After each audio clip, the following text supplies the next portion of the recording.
আমার ভিডিওর কমেন্ট বক্সে আমাকে একজন প্রশ্ন করেছেন, ঝুমা চ্যাটার্জি, কোন সোমবার কি দিয়ে অভিষেক করাবো? বেদানার রস দিয়ে কি অভিষেক করা যায়? এটা কি আমার সংসারে অমঙ্গল হবে? প্লিজ প্লিজ বলে দাও, না হলে নর্মাল জল দিয়ে পুজো করব। গুড নাইট, জানাই তোমাকে বেটা। তো আমাকে যখন বেটা বলে সম্বোধন করেছে, আমি কাকিমা বলেই বলছি। তো আমি কাকিমার প্রশ্নের উত্তরটা দেব।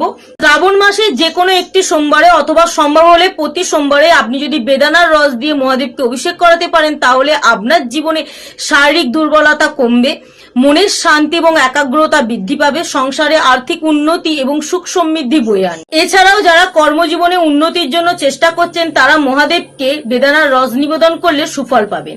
যাদের জন্মছকে গ্রহের কোনো দোষ আছে, তারা যদি এই মহাদেবকে শ্রাবণ মাসের সোমবারগুলিতে বেদানার রস নিবেদন করতে পারেন, তাহলে গ্রহের সমস্যা দূর হবে।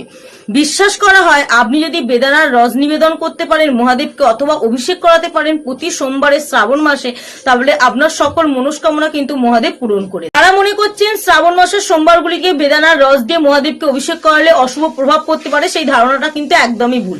শুভ প্রভাব পড়বে, শুধুমাত্র মহাদেব এতে খুশি হবে না, মা লক্ষ্মী দেবীও কিন্তু প্রসন্ন হবে এবং আপনার সংসারে সবসময় বিরাজ করবে। অর্থের দিকে সুখ শান্তি সমৃদ্ধির অভাব কিন্তু কখনোই হবে না। তো আপনাদের যদি ভিডিওটি ভালো লেগে থাকে, লাইক কমেন্ট এবং একটি শেয়ার করে দেবে।